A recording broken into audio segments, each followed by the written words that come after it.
All right. All right, thank you.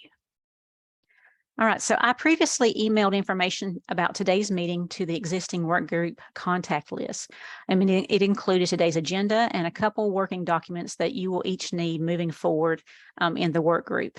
If you did not receive the agenda, maybe because you're new to the work group, or maybe there were changes to your contact information, please email me at the email address on the slide, and I will be happy to assist you as needed.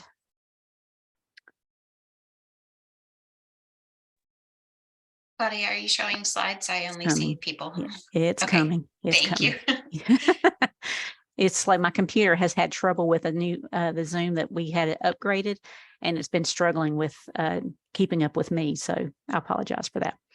But if you did not receive that, please use that email address and I'll be happy to assist you as needed. But this is a quick overview of what to expect today for our brief 1-hour meeting. We will have introductions. We have quite a few on the slides, on the call today. So we will probably do introductions through the chat function if possible. We will have a presentation by Sartin and Jalaj Maheshwari. We will also do a work group structure discussion. We're going to be changing our work group a little bit starting today. And then finally, we'll have information about the next meeting and what you can expect as work group members. With that, we'll start with member introductions. Given the fact that we have quite a few people online, let's do an introduction through the chat function. If you would, provide your name, your agency or organization, and your working relationship with the Pediatric Vehicular Heat Stroke program or Pediatric Vehicular Heat Stroke in general. I'll give you just a few minutes to do that.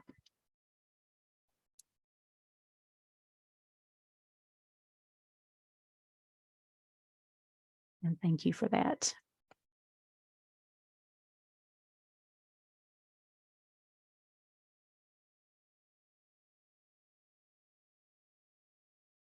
And I wanted to let you know that after the meeting, I will be sharing the chat dialogue with everyone in the meeting. That way you'll be able to see who all was in the work group today. And if you want to reach out to someone, you can definitely do that. I will also provide an updated roster of the work group members as well after the meeting today, and a copy of the recording of the meeting. So that way, if you miss something or you want to make contact with somebody, you're happy, you'll have that opportunity to do that. So thank you all for sharing. So as you may know, we are starting today's meeting with a revised format for the work group. I'll explain more about this later in the meeting, but we will have dedicated subcommittees moving forward that will work independently on the countermeasures based on focus areas. So I wanted to give each of the subcommittee chairs an opportunity to introduce themselves. I want them to explain what they do for the National Safety Council. And if they want to, they can, or if they feel inclined to do so, they can also give their vision for the subcommittee that they're going to be leading. With that, we'll start with Amy Artuso.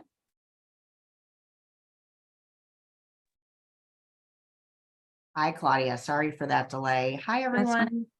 I'm not sure if this information was already received, but I'll be leading the Research and Technology subcommittee. Want to make sure I get my language correct.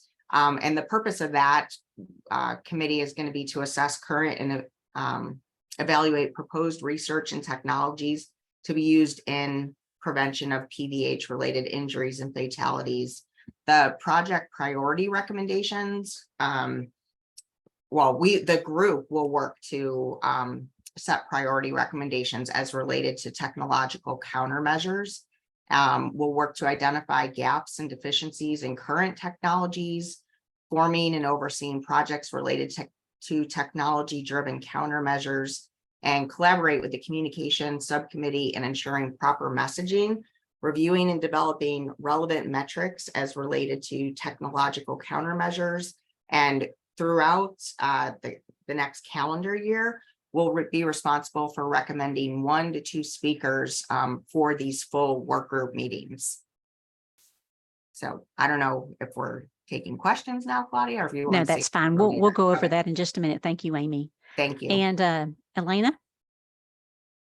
Yeah, hi everyone, Elena Dahlquist. I am the State Government Affairs Manager at NSC, and I will be co-chairing the legislative subcommittee. Amy clearly did way more homework than I did, but That's we'll fine. be taking Well, care of everything in the policy and legislative countermeasure space. So it's nice to meet you all. Yeah, we'll actually go over each of your committees as well in just a few minutes. But thank you, Elena. Katie, I think you're on as well.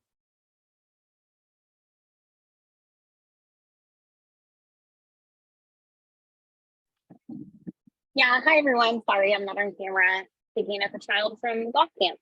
But I am leading the communications subgroup and looking forward to just really amplifying and bringing awareness to the issue of PVH and solutions both in the policy realm as well as the research realm. Thank you, Katie. Thank you both.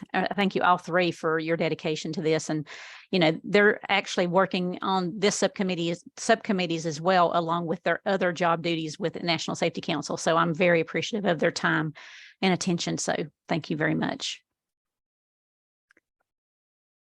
All right. Having struggles with my system here. Hold on one second here. Okay. So thank you again. We are very honored today to have Emma Sartin and Jalaj Maheshwari with us today to speak about their recent research on caregiver attitudes and risk perception toward pediatric vehicular heat stroke. Also with them today is Jason Hallman. He's from Toyota. He's a collaborator in their research.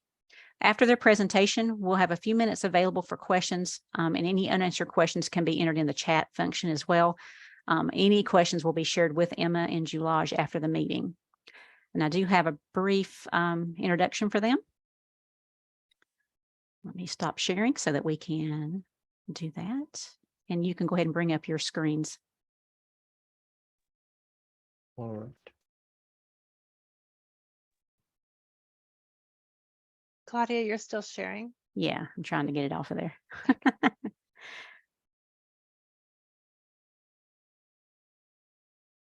Did it pop off that time? Are you good? There we go.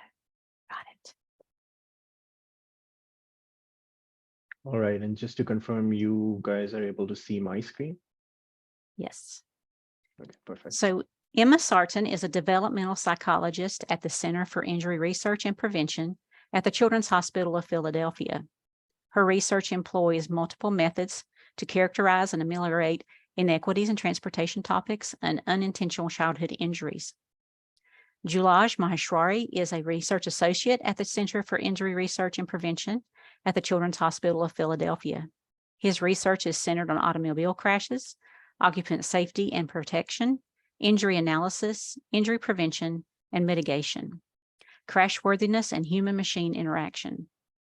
Along with Emma and Jalaj today is Jason Hallman. He is the Senior Manager for Toyota's Collaborative Safety Research Center, the CSRC, which is located at Toyota's North American Research and Development headquarters in Ann Arbor, Michigan. The CSRC proactively identifies collaborators with relevant experience and expertise, such as human factors, crash data analysis, or biomechanics, and shares Toyota's talent, technology, and data to deliver results that can benefit society. And we're very honored to have them here today. And they can take it from here. All right. Just to confirm, you can see the whole presenter view, correct? With my presentation? Yes, yes. Okay, awesome. Thank you, Claudia, for that introduction. Hello, everyone. My name is Jalaj Maheshwari, and I am a research associate at the Center for Injury Research and Prevention at the Children's Hospital of Philadelphia. Our center has been conducting this PVH research for a few years now. And today I'll be talking about a recent study we completed on US caregivers' attitudes and risk perceptions towards pediatric vehicular heat stroke. I'd like to thank my co-investigators on this study, Drs. Christy Metzger and Emma Sartin, who is on this call with me today. To start off, this project was funded by the Toyota Collaborative Safety Research Center, or CSRC, and the content of this presentation is solely the responsibilities of the authors and does not necessarily represent the official views of Toyota CSRC. This study was also recently published in Accident Analysis and Prevention as a full paper, so please do check that out for additional details on our work and additional analysis. Now, just to go over some of the background, which most of us are already aware of, one child dies every 10 days in the US, and more than 950 pediatric vehicular heat stroke cases were reported to date since 1998. Now, when we look at pre-COVID pediatric vehicular heat stroke related cases, 53 deaths were reported in 2019, which is the highest number of deaths in a year. Now, of these cases, nearly half occurred because children were forgotten in vehicles, and half were because children were intentionally left behind or gained access to the vehicle. To date, published studies or reports in the US have characterized actual PVH deaths or scenarios, explored neuropsychological perspectives on how these events occur, characterized mental models of PVH to improve messaging campaigns, and described and tested the effectiveness of risk mitigating technologies. However, there are several gaps in knowledge that still remain. Firstly, PVH deaths are rare and appear to occur randomly, and there is not a clear indication of which children or caregivers are at highest risk. There is currently very limited information on how often, where, or why caregivers intentionally leave children alone in vehicles beyond the fatality data. Secondly, there is limited data related to caregivers' perceptions of their family's risk of PVH and their attitudes towards adopting various risk mitigating behaviors or technologies. Thirdly, despite the amount of time, resources, and campaigns that have focused on spreading awareness of behaviors to help prevent PVH, it's still unclear what reach or effect these types of campaigns have nationally. Therefore, the aim of this particular study was to characterize caregiver beliefs, behaviors, and attitudes related to PVH risk factors and potential mitigating technologies. We designed our study using the protection motivation theory framework. Now, everyone is in agreement on the perceived severity of leaving a child in a hot car.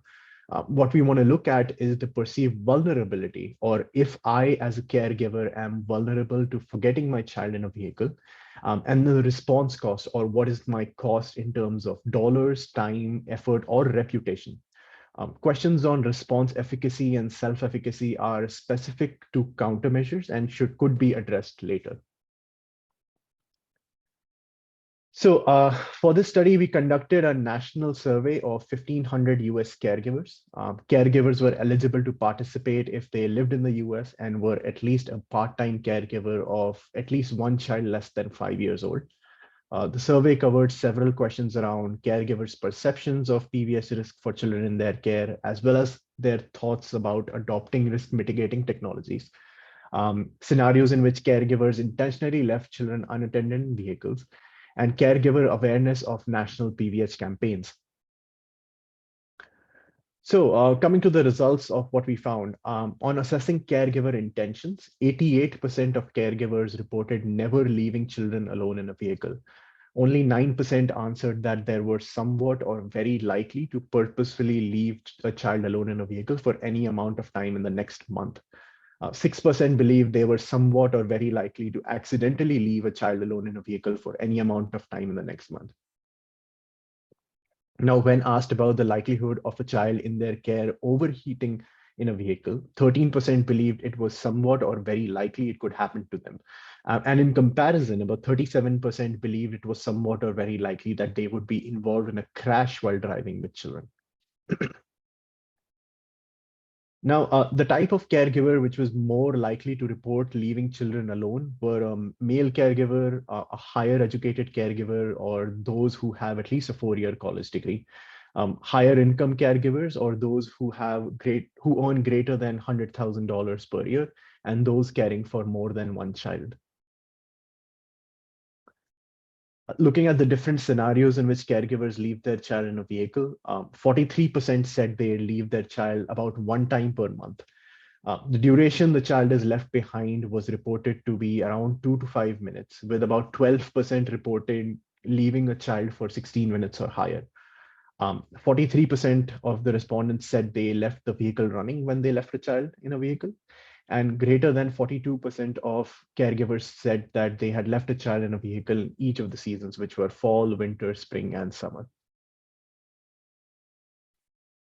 When asked about what the caregivers were doing when they left children alone in a vehicle, 43% said they were unloading a car or carrying something inside. 43% said they were getting something inside their residence or building. 36% said they were buying something inside of a store. And 14% said they were visiting family or friends or completing an appointment. Now, when asked about the environments where they left children alone in a vehicle, 52% said children were unattended when the vehicle was in a residential driveway or in their front yard. 48% said parking lots, 23% said residential garages, 16% said commercial garages. Other responses were restaurants, nail salons, and so forth. Now, the figure here depicts the proportion of caregivers who report believing specific reasons why children are left alone in vehicles longer than intended, shown in the dark gray plots, as well as why children overheat in vehicles, shown in the light gray plots. Generally, caregivers' beliefs about the reasons underlying each scenario were sort of similar. However, more caregivers endorse caregivers being irresponsible and caregivers causing purposeful harm to their children as reasons why children overheat in vehicles, compared with the number who believed these reasons caused children to be left longer than intended. Conversely, more caregivers believe that caregivers becoming distracted, caregivers making honest mistakes, caregivers having little sleep or under a lot of stress, and children gaining access to vehicles without caregiver knowledge were reasons why children were left alone in vehicles longer than intended, compared with the number who endorse these as reasons why children overheat in vehicles. When asked to describe what at-risk caregivers are as a free response question, 49% had a negative or judgmental view of at-risk caregivers, which were described as either irresponsible caregivers or caregivers under the influence of any substance. 41% were sympathetic and said that parents who were stressed or have had little to no sleep could be at risk. And 26% of the responses were incomplete and they were describing a scenario rather than a particular type of caregiver. Now, when asked about their knowledge on various pediatric vehicular heat stroke awareness campaigns and slogans, 47% were not aware of any initiative. 95% believe that it was extremely important that caregivers have education about leaving children in vehicles. 90% were somewhat or extremely likely to use a reminder or alerting technology in the vehicle, and 83% would consider paying for such a technology. Now, the figure here depicts caregiver beliefs about how adopting mitigating strategies would change perceived caregiving abilities. When asked if they believe that others would view their caregiving capabilities differently if they used a technology to prevent a child from being left in a vehicle, as shown in the figure on the left, participants were split. 35% said yes, 32% said no, and 31% said maybe. Of those who said yes and maybe, 64% believed others would view them as a better caregiver. 21% believed they would be viewed as a worse caregiver, and 3% responded both better or worse, or it would depend. And then 1% were unsure about the directionality of these views. Now, when asked if they would view other caregivers' capabilities differently if they used the technology to prevent a child from being left in a vehicle, or shown in the figure on the right, more caregivers responded no, which was 41%, with 37% and 19% saying yes or maybe respectively. Of those who said yes or maybe, 76% said they would view others as a better caregiver. 14% said they would view them as a worse caregiver, and 2% responded both better or worse, or it would depend, and less than 1% reported that they were unsure about the directionality of these views. So to summarize, most reported they do not leave their children alone in a vehicle for any amount of time. Most caregivers believe they were at any risk, or few caregivers believe they were at any risk for accidentally leaving children in a vehicle or having a child overheat in one. Most caregivers held negative or judgmental views of those who were at risk. And despite negative views of those perceived to be at risk, 9 out of 10 caregivers indicated that it was important that caregivers receive education about PVH and that they would be willing to adopt risk mitigating strategies themselves. Many caregivers believe they and others would be viewed as or perceived as a better caregiver if they adopted those risk mitigating technologies. Now, these findings have an important insight for efforts seeking to identify caregivers at risk for PVH and those encouraging more uptake and reliable use of various risk mitigating strategies. The most important and dissonant finding from the study that caregivers view those who may be at risk for PVH negatively, while simultaneously viewing those who adopt risk mitigating strategies positively, provides stakeholders with unique insight for future efforts. Specifically, messaging utilizing themes of positive caregiving might be more effective at increasing caregiver adoption than threat-based campaigns focused at communicating risk. We believe that the negative stigma attached to this topic overshadows the information that threat-based campaigns try to communicate. In other words, because caregivers believe this only happens to bad caregivers, they will not be convinced that they are also at risk since they are, to quote, good caregivers. As such, we posit messaging campaigns should avoid evoking images of this negative stigma.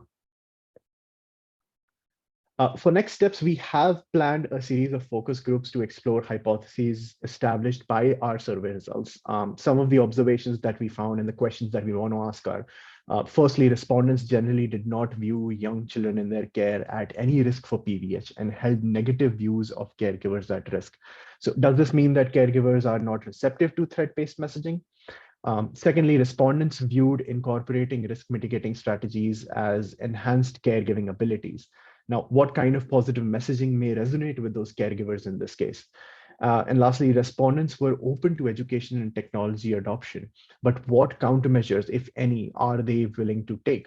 So these are all the questions that we want to address in the next phase of our studies too. So stay tuned for that one as well.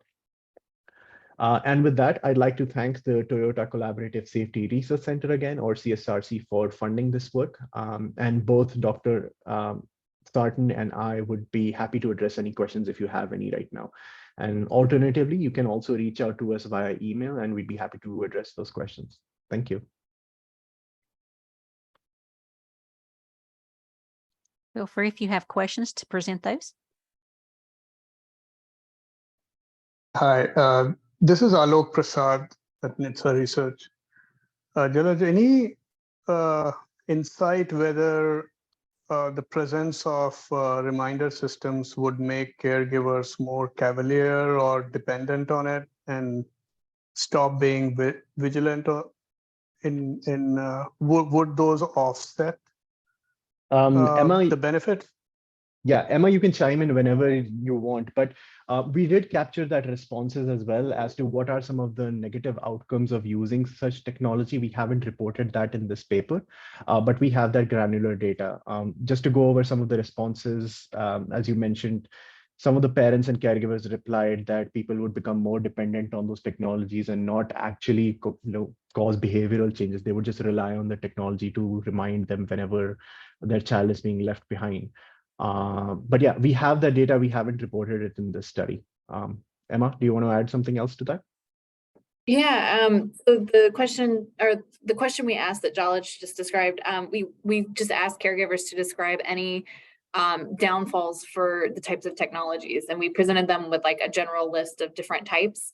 And so one of the concerns that caregivers did say was that they were worried that other caregivers might start using some like reminder or detection things as like a babysitter system in their vehicle. We don't know if like your specific question of like directly how a reminder technology would, like if that would actually be the case and how that would play out in the real world. But that is definitely a question I think we're hoping to explore in this focus group study we're about to start. Okay. Kristen? Did you ask any questions regarding if they recognize the danger of the car getting hot very fast? Yes. Overall, most of the caregivers did not have accurate information about this topic area. So, for example, like rolling down the windows does not necessarily cool the car off. There's no safe season. We have a lot of that data around different ideas like that. I'd say overall, most people were at least in some way misinformed how to protect their children, especially those who reported that they were leaving kids in cars at any point in time. Kristen had her hand up. Thanks, Claudia. Thanks, Emma. Thanks, Jalaj. I think it's really good research, and your presentation was really helpful. I will look into the article. I guess I have a couple of questions. The one, is the article available for free? Can we access it? The article is, I think right now, if you access the link, you should be able to access it. I believe after the publication date, it's available for up to 1 month. But if you need the article, you can just reach out to us. We'd be more than happy to. Great, thank you. And in the paper, do you have the survey instrument, or at least a description of the questions themselves, so that we can better understand the responses? Yeah, we do. We have the complete outline of how the survey was conducted, what are the different questions we asked them. So yeah. Okay, because I think there was I want to confirm, you said that 9% of respondents thought that they were somewhat or very likely to leave a child alone intentionally over the next month. And then I don't know if it was the next slide or the slide after that, but then you broke down reasons why people would leave them alone. Was that of those 9%, or was that overall? It was of those 9%. I see Emma shaking your head. Okay. Yeah. Okay. Thank you. I just wanted to understand that. We have a question in the chat from Carly McConnell. She was wondering where these participants happen to live, and if there were any differences based on their location. So yeah, go ahead, Emma. So yeah, we did. So this is a national survey. We got caregivers from across the nation, and we compared the answers based on 2 different things. So first, if they were in a Sunbelt state or not, and that was based on the 2020, the most recently reported NHTSA report that looked at Sunbelt states and compared different outcomes in this topic. And then we also looked at if there had been a PVH case in 2019 in that state versus not, and compared their likelihood of leaving a child and their overall threat perceptions. We did not find any differences in any of the ways that we looked at regional based things. So regardless of if a case had happened in 2019 or if they were in a Sunbelt state or not, they were just as likely to be leaving a child in a car and having similar intentions or threat perceptions of this topic. Thank you. Alok, did you have a question? You had your hand raised. Yeah, I have a related question, which is, could you say if your sampling technique allows us to make national or regional estimates? Was it used with some statistical techniques in mind?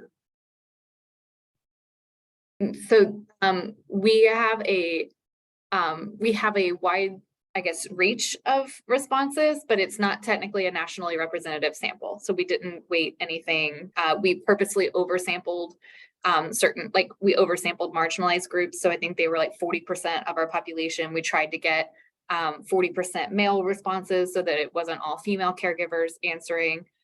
So we did adjust the approach slightly so we could try to get a diverse response with as many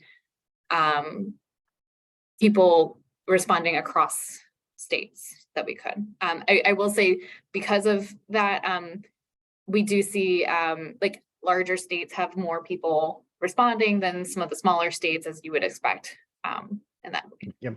Yeah, so respondents from states like New York, Pennsylvania, California, Texas occupy a greater percentage of those responses as compared to some of the smaller states in the US. Yeah, okay. But again, we didn't see any differences by those different states in any of our variables. Yeah, I have just one more, which is about alert characteristics. Did you have any questions or plan any surveys on how caregivers react to flashing messages on the dash, persistent beeping, inside versus outside alerts? What is more annoying and effective trade-offs? So we did ask them questions about the different types of technologies and what their preference for that technology would be, if they would like to pay, if they would be open to paying for the technology, how much would they be willing to pay for that technology, and at what frequency, whether that's a one-time fee or a monthly payment. We consolidated the different types of technology that are available out there based on like vehicle-based reminder systems and aftermarket reminder systems and all, but we did specifically ask them questions on, what they think about like a certain technology, whether that would become annoying or not. Okay, thanks. But yeah, that's a great question. Like I said, we are in the next phase of our project where we're exploring some of these additional responses that we got from our survey to then explore in our focus group. So something like this is definitely that's something we can ask in more greater detail in the series of focus groups that we have planned in the next few weeks. Thank you. Mhm. Alan Korn asked, did your research look into the effects, if any, on others on prosecution of caregivers after the incident as a difference of awareness, a deterrent of awareness? Yeah, so for the larger study with the survey that we conducted, we did capture data on what the parents or caregivers thought would be the appropriate punishment, and if they believe that the punishment should vary based on the type of caregiver. Again, it's not reported in this paper, but we have that granular data. So expect a couple of more papers out from this study that we haven't covered in this particular paper that I just presented. But yes, we do have that data as well. Thank you. Okay, so if you have any other questions for them, please put them in the chat. They'll probably be monitoring it, and I will also provide a copy of the chat to them so they can respond to you personally if needed. So by all means, if you think of something, please put that in the chat. Okay. Great. Thank you, everyone. Thank you for your time. You both are welcome to stay on for the remainder of the meeting if you choose, but if you need to sign off, that's perfectly fine as well.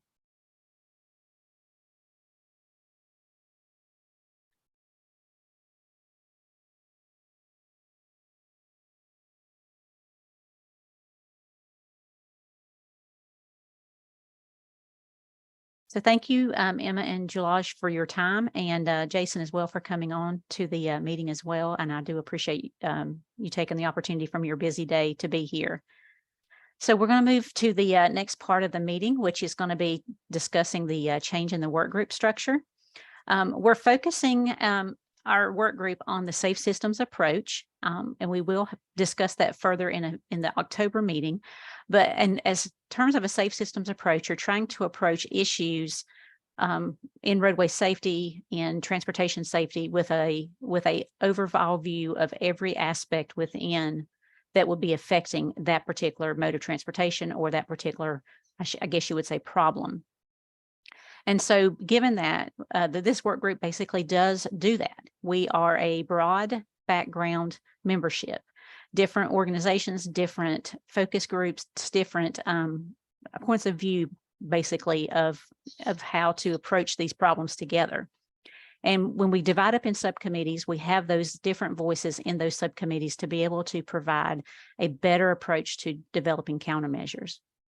While you are working in your subcommittees, we'd like for you to look for holes within your subcommittees. Are there things that or other voices that need to be heard to help you make those countermeasures stick and to make them work? Membership from different backgrounds, such as engineering, education, advocacy. You might even think about community organizations that may not be represented on your subcommittees. We also want you to think about we want you to work toward countermeasures that will make an impact in multiple ways and mixing countermeasures. For example, you might want to look at education and enforcement together, engineering and emergency response together, economic incentive and education together, for example, so that you can develop more stronger countermeasures, because we've found, or they have found in studies, that countermeasures that go across different concepts tend to do better in deterring people from having bad behaviors or behaviors that cause issues, or also teaching people better behaviors.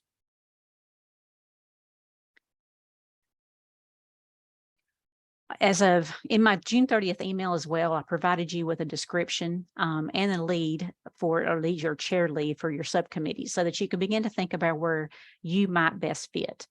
And I hope that you had time to look through those to kind of figure out where you feel like you fit.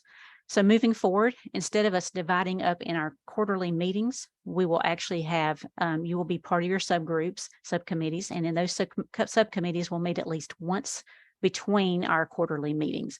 It may be more depending upon your work, depending upon your group, but at least one time between each quarterly meeting. As members of that work group, you're welcome to serve on more than one subcommittee if you have the time. We all know that your bandwidth, it will depend on how many subcommittees you want to be a part of, but by all means, consider what you are able to do. And before we leave today, you'll be able to choose that subcommittee or subcommittees that you want to participate on. Once the meeting is over today, I will provide your information to the appropriate subcommittee chair, which will be Amy Artuso for the research and technology, or research and engineering, how you want to say that. Katie Mueller will be the communications chair, and then Elena Dahlquist will be the policy and legislative chair. And they will be making contact with you regarding your subcommittee meetings and what will happen moving forward. So in case you do not receive the email that I sent out on June 30th, or just want to look at the information about each of the different subcommittees, this is a description of the communications subcommittee. Amy did a beautiful job explaining one of the committees, but we'll go ahead and look at these visually so that you can have an idea of what you're looking at. The communications subcommittee will actually assess current communication policies and cultures related to pediatric vehicular heat stroke related injuries and fatalities.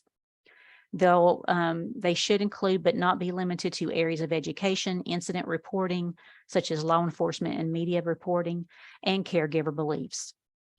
They should project priority recommendations for successful outreach countermeasures for prevention of pediatric vehicular heat stroke occurrences, form and oversee projects related to outreach-related countermeasures, collaborate with the other two subcommittees to develop proper messaging. And that's not all on the communication subcommittee. It's just to actually make sure that things are cohesive, I guess you would say. Review and develop relevant metrics as related to communication and outreach of countermeasures, and provide. We would like to ask that you provide at least 1 or 2 speaker recommendations in a calendar year. And that's just so that we can have your voices heard through the whole work group. The research and technology subcommittee will be assessing current and evaluate proposed research and technologies to be used in prevention of pediatric vehicular heat stroke related injuries and fatalities, project priority recommendations as related to technological countermeasures, identify gaps and deficiencies in current technologies, form and oversee projects related to technology-driven countermeasures, collaborate with the communication subcommittee in ensuring proper messaging, review and develop relevant metrics as related to technological countermeasures, and also provide at least 1 up to 2 speaker recommendations in the calendar year for the work group meeting.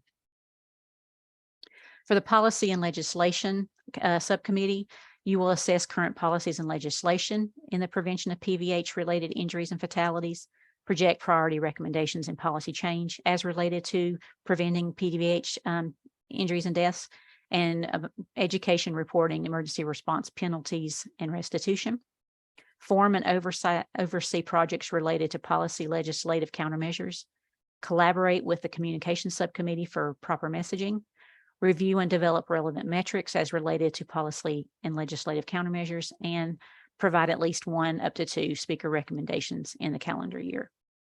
So given that these are the descriptions, and hopefully you got to look at those prior to the meeting, you can use this QR code to a jot form to request what committee or committees you'd like to work on. Again, it's okay if you just choose one. We all know that everybody's bandwidth is different. If you don't have the ability to do the QR code, the link is just above there. It's a jot form link, and by all means, feel free to use that. If Tammy's on there, she had to step off for a minute, but she can actually add that jot form link to the chat box for you as well. And I'll give you just a minute to do that if anybody has any issues.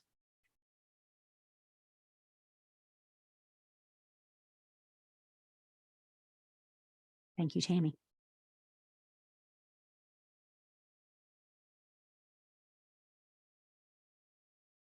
Anybody else need any more time to get that? Right. So the next steps after today, you will hear from your subcommittee chair, not necessarily within 24 hours, but you will hear from them pretty soon. Sorry about that. After I provide them with your information. The subcommittee work groups, like I said, will meet at least once between now and October to start working on this countermeasure development. During our quarterly meetings, you can report what you have been working on during those quarterly meetings. If you happen to have a countermeasure that's ready for what I guess you would say finalization, we will work on that as a full work group.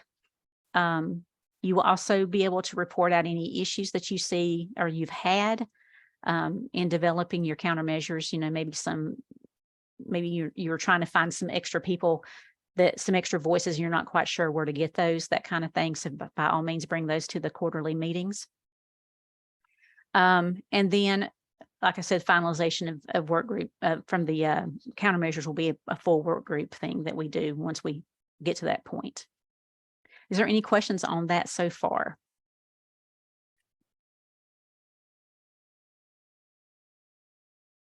Okay, good. So you might have saw on the very first slide that we had, but this is our new logo for the Pediatric Vehicular Heat Stroke Prevention Program. And National Safety Council has made brand identity a priority with all of our projects and programs. So what we will be doing, anything that is produced for or by the Pediatric Vehicular Heat Stroke Academic Stakeholders Work Group will include this logo. And so we wanted to let you see that today and kind of get familiar with it as well. So we've got about 15 minutes left before the end of the meeting. We might end up giving you back some time to your day.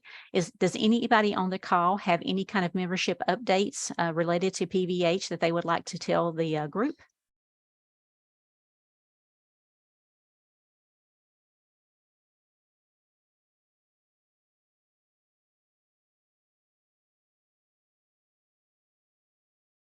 Okay, nothing?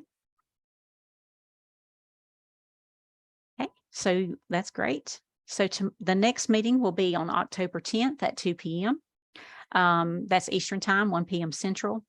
Again, you will not have to register for this meeting. It will be just, you should have received the invitation previously prior to this, the meeting for today.